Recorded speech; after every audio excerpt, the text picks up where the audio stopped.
What is up, YouTube? It's Kingfisher745, and in this video we're going to be reviewing the Phoenix 5 characters and costumes. We're going to go over what these costumes do and show these characters in gameplay. That way you can see them for yourselves. I will also add some of my opinions that may help you decide which costumes and which characters to get. First, we're going to take a look at the characters that received the most improvements recently, and that is Cyclops and Magik. Now, we're using the Cyclops Tactician Phoenix 5 outfit, and it has Phoenix Potential Flames of Destruction. Allies have a chance to unleash Phoenix power each turn, and all attacks are critical hits and ignore defense. Now, the proc chance on this was raised to 40%, which is actually pretty high, and it's going to be a nice addition to Cyclops and his teammates when it does proc. Next we have Magik, and she has Ruler of Limbo, chance when attacking or attacked to summon eye bites, and her Phoenix potential is Fiery Retribution. It deals additional fire damage to enemies when attacking or attacked. Now, Fiery Retribution also should be about a 40% chance, but it goes off all the time in battle, and it's absolutely amazing. It's free damage, and sometimes it does quite a bit of damage, as you'll see. Both of these characters are very much improved, and they're definitely worth having on your roster. Right off the bat, Magik gets Flames of Destruction, so her attack is going to be a guaranteed crit, and it's going to ignore defense. We're going to start off with Soul Sword. That way she gains a soul charge, then she will double attack this Infiltrator and get her second soul charge. She also gains Stepping Razor, which will allow her to counterattack. She quickly takes out the Infiltrator. And now it's Cyclops' turn. His very first move has deadly crits and puts Flanked on the target, so single target attacks against this target grant a follow-up attack. His next ability is Exploit Weakness. Exploit Weakness puts a debuff disadvantage on the opponent. This creates a negative effect according to the class of the target. It also puts weak point on them. Now, the disadvantage basically works a lot like Generalized. It works directly against their class bonus. For example, it puts off balance on Infiltrators, so they cannot counterattack. His next move is going to be a quick action. It's actually really amazing. It's for all allies, and it gives them agile, so evasion increased by 25%. It also places combat expertise on them, so they will counterattack when attacked by any attack, and that goes for your entire team. His last move, his level 9 move, hits all enemies, it has deadly crits, and it puts incapacitation on all enemies, so they have a chance to lose a turn, and it counts as stun for the purpose of attacks. So you can see Cyclops has really cool abilities now, and he's really great on virtually any team. And I actually stumbled upon a really good team up with him, and I'm going to include that in a future episode of Team Spotlight.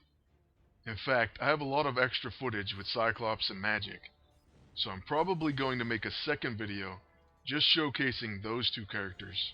Let me know in the comment section below if that's something that you would be interested in. We're going to try to swiftly transition between these P5 characters and costumes, and that's because this video is going to run quite long, just trying to showcase them all for a short time. Magik's ability breakdown also got cut off, so we're going to feature that in the follow-up video.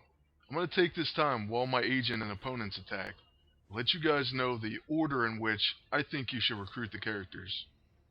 First, you should definitely recruit Emma and Magik, probably in that order. But honestly, with Magik's upgrades, you can't really go wrong. Just go ahead and pick which one you like best if you have to decide between the two. Otherwise, get both of the characters. Since they are limited, you need to worry about those more than the costumes. At least that's my opinion. For the costumes, you may want to get Emma's Tactician and Infiltrator before you get any of the other costumes. But I believe that Phoenix's costume is also a very strong contender and should be high on your priority list. And we will take a look at that costume in just a second. After that, you should probably buy Cyclops' costume. And you can get that in a Tactician or in a Blaster. Right now, Tacticians are better, But you cannot get Cyclops in a blaster other than his P5, so you may want to think about the hero bonuses as well. Lastly, get Colossus' Bruiser costume. I really wouldn't recommend getting the Scrapper outfit at all, unless you have extra CP that you want to spend, and maybe you want to collect all the costumes, which is what I plan to do, so I did buy it actually. I only needed the Scrapper outfit for Colossus, and I also need the Infiltrator outfit for Emma. So I plan on getting them both, since I have the extra CP. You're also going to notice in this episode, there are several teams that could be theme teams. They're kind of like mini episodes of Team Spotlight, since not only are they Phoenix 5, but they also have very specific themes among them. We're just about to finish off this very first battle, and then we're going to switch up the teams. We're going to pair the two Lovebirds, Cyclops and Phoenix. So we have Scott Summers and Jean Grey. This costume for Phoenix is her only tactician costume. And for Cyclops, we're using the blaster outfit, since we're going with the tactician. Now this costume has Fires of Truth, and that makes attacks guaranteed to hit, and they also become psychic energy, which bypass many status effects. So that's a pretty amazing buff to get. All your team's attacks can become psychic energy attacks, and bypass so many different effects. You can just think of the endless combinations of any character in the game gaining psychic attacks. So let's go ahead and try these two out. Now pretty much anyone can work with Phoenix. She's kind of like a safety net. She's going to bring someone back to life if you manage to get them killed. The Infiltrator goes ahead and starts out attacking Phoenix, since she is a tactician. But Cyclops' move, like I said, can apply off balance, so he can stop them from counterattacking. We're also going to go ahead and use Hot Shot, so we may get a few stuns off. Oh, and what we're looking at here is my agent has Flames of Destruction and Fires of Truth, and he got them both first attack. So all attacks are critical hits and ignore defense. It's going to be a psychic attack, and it's guaranteed to hit. So we just went ahead and looked at both options, and we're going to use the Hot Shot. And it does pretty amazing damage, and hopefully we get some stuns. So we stunned 2 out of 3. Now that opponent went ahead and attacked my agent, and that's better than him hitting a tactician. And there you see Cyclops procced both of the effects as well. So we're going to put combat expertise on everyone. And then we're going to use his last move, the Mega Optic Blast, and we're going to shoot everyone on the other team. And we should be able to finish all the opponents off. So there you go, there's a pretty good hit. Nice solid AoE hit. Now we're down to just the last opponent. I'm going to go ahead and use Signpost, followed by Quantum Jumper. So Phoenix and Cyclops are going to have multiple turns, and there's no way it's going to take that long. So let's see what these two can do together. First Phoenix, we're going to Psy Blast. So it takes over 50% health. And then we're going to go ahead and use Exploit Weakness, just cause I kind of wanted to see the debuff pop up, but he just died too easily. It would have been Winded, which would prevent a follow-up attack, which of course is what happens whenever a Scrapper hits an Infiltrator. So here goes the same type of battle against some Infiltrators, followed by one Scrapper. And we're going to use the Psychic attack here, and there's no counter attack on that, but it didn't matter anyways, the Grunt is dead. Now here's Evasive Maneuvers, we gain Agile and Combat Expertise. And then I'm going to go ahead and hit this Infiltrator, and you'll see Off Balance and Weak Point both pop up. Now we're going to use Signpost, followed by a Hot Shot. And then we also still have that Quantum Jumper, but it does start cooled down, so we have to wait one round. And that's pretty unfortunate. Regardless, I guess the enemies aren't going to be attacking here. So we're going to finish this Infiltrator off with a Psy Blast. And then we're going to move on to the next wave. And after this guy gets taken out, we're going to go to our next team of P5 characters. And we just hit him with a massive hit, so he's gone already. Now the next team is brother and sister, Colossus and Magik. And Colossus is wearing his P5 Bruiser outfit, which has Guardian Force. that restores health and stamina, and reduces damage taken by 50% for 1 round when it procs. He really is a pretty awesome tank and can be pretty tough to take out, especially when Guardian Force keeps proccing. I'm not sure why you would want him in a scrapper outfit unless you had a specific team in mind, like say you wanted to use them with Juggernaut, but you didn't want to have them both as bruisers, then I guess maybe you'd want the scrapper version. In this battle, we're fighting the Green Goblin, the epic boss of Chapter 7, Mission 3. And that's the mission we've been running, because we want to get the custom Goblin Glider. We really want to use that in the special episode of the Adamantium process, but we still have had no luck getting it. But for right now, let's get back to the battle. We're going to use Soul Sword and gain Stepping Razor and a Soul Charge. We also put Bane on Green Goblin. Next it's going to be Colossus' turn. He gains Guardian Force. So since he has Guardian Force, we go ahead and decide to use his Protect. But it ends up being pretty worthless here. I have to say, I should have just hit with his first move and set up Decimate. Instead we use Steel Curtain, and then immediately we're going to have Quantum Jumper up, which we kind of forgot. So we go ahead and use that, and it's going to be Magik's turn and Colossus once again. So with Colossus, we're going to use his first ability, Steel Fists, and that's going to put Exposed on Green Goblin.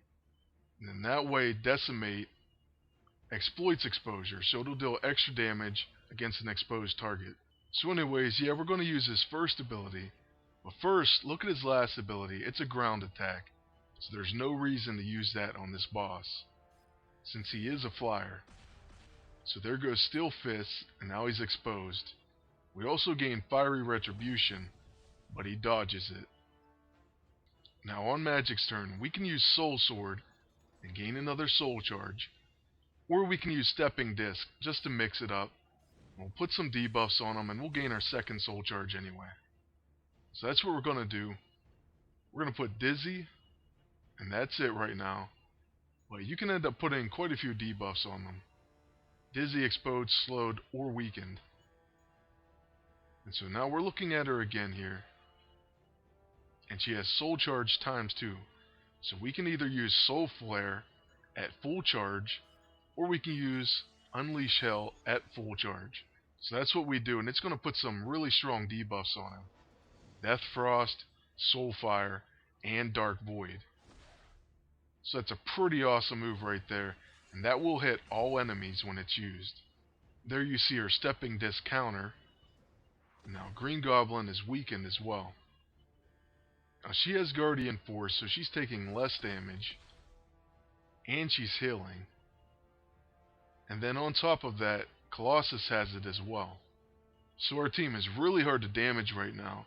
They're being healed, they're gaining tons of buffs like War Frenzy, and they're also getting Fiery Retribution as Colossus just got right there. So this is pretty amazing, and we're going to finish it with a huge Decimation, and there would have been a Fiery Retribution to follow. Lastly, we're going to show you Emma Frost and Magik, and that's because these are the two limited characters that some of you are going to be choosing between. So we're going to show gameplay from both. Now there's Emma Frost, and she of course has Diamond Body, chance to predict the next attack and take less damage. She also has Cosmic Power, which raises the stats of someone for the round, and also removes most debuffs from them. So that Phoenix potential move is very powerful, and it's one of the reasons why Emma Frost has been one of the most consistent characters in the game. She's been used on teams in PvP ever since she came out. Now right there we use Stepping Disc on the Infiltrator, and that move is stealthy, so it bypassed the Protector, and I was able to also hit with a Soul Sword because we got a follow-up attack. So that's just one little thing that Magik can do. If there's an Infiltrator on the opponents, even if they have a Protector, just go ahead and use Stepping Disc, and you'll get that double attack and 2 Soul Charges. So it's absolutely incredible. And that's just a quick tip that'll help you use her even more effectively. Now on our next turn, she'll have a full Soul Charge, 2 of them, to go ahead and use either Soul Stare or Unleash Hell at maximum potential. We also used Unlock Potential on Magik. That raises all stats for 1 round, removes debuffs, and restore stamina to all party members. And we gained cosmic power on Emma Frost, so her stats are raised right now. Now, unlock potential, you want to go ahead and save that, especially in PvP, to remove debuffs. That's one of the things that also makes Emma Frost so powerful. But since we're playing against the computer and we knew Magik was going to get a turn, we wanted to maximize her next ability's damage. So that's why we used it on her. Now on my agent, I have another one of my favorite combos, and that's Neurotrope with the Ionic Sledge. And Neurotrope can give you a number of abilities, which will increase the damage because of Finest Hour. Unfortunately, we did miss right there, or else it would have been a really big hit. As you see, he had 3 Finest Hour buffs. The good news is, that Kai Shout still hits even if you miss, so place Intimidated on the Scrapper. Now it's time for Magik, and she's going to unleash hell and do some major damage to these guys. So there you see, she does some really good damage, and most importantly, she places those debuffs on them. And those are some nasty debuffs, and they finish the battle easily. Now this is going to be the very last battle of the video. We're going to use Emma Frost and Magik to finish it off. And basically, like I said, choosing between these two is a preference call. Now Magik is definitely a beast right now. She's going to be amazing in PvE, and she's very good in PvP, except there are a lot of bruisers running around right now, and she is a scrapper. Emma is just so consistent. She has cosmic power, she has unlocked potential, she has a stun, and her moves are psychic, so they're going to bypass protects and whatnot. So if you really want my opinion and want to go by that, I would say to buy Emma first. But it's a really close call, and Magik is really amazing. I don't want to put her down or tell you not to get her, but if you absolutely have to choose and you really can't make a decision, I would say go ahead and get Emma first. Right here we're going to go ahead and use her War Diamond, and it's going to stun. So if you want to stun somebody, there it is. She does have problems, and a few of the problems are Rescue will remove her stun, and also, certainly things like the Scroll of Angelob or anything like that. And against Magneto and against Juggernaut, the only ability that she has that will damage them is War Diamond, since they're immune to psychic attacks. So she does have her weaknesses, so keep that in mind. Also, since the Blaster armor is going to be the reward armor for this PvP season, there may be more Blasters next season, and that will lower the Bruisers. So maybe Scrappers will have a pretty good tournament, so you may want to consider that when you're thinking about getting Magik. To be honest, I'm looking forward to that myself. I really want to use Magik, and I'm hoping next tournament I'm able to. So just keep some of these thoughts in mind. So here comes the very last wave of this video, and then we're going to wrap things up. And like I said, we're going to go ahead and do a follow-up video as long as you guys want it, and that's going to feature just Magik and Cyclops, the 2 characters that got completely improved, and we'll go ahead and show more of them in battle, together and individually. Or I mean with other characters, obviously. Also in that video, you're going to see the team that I came up with, I'm going to use in a later Team Spotlight episode.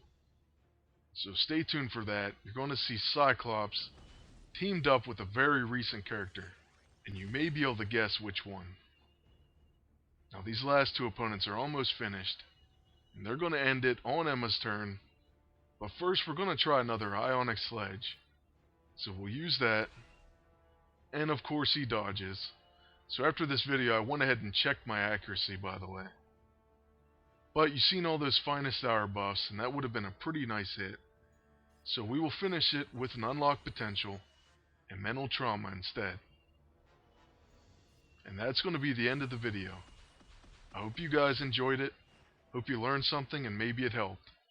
I want to thank you all for watching and ask you to please like, comment, and subscribe if you want to see more videos.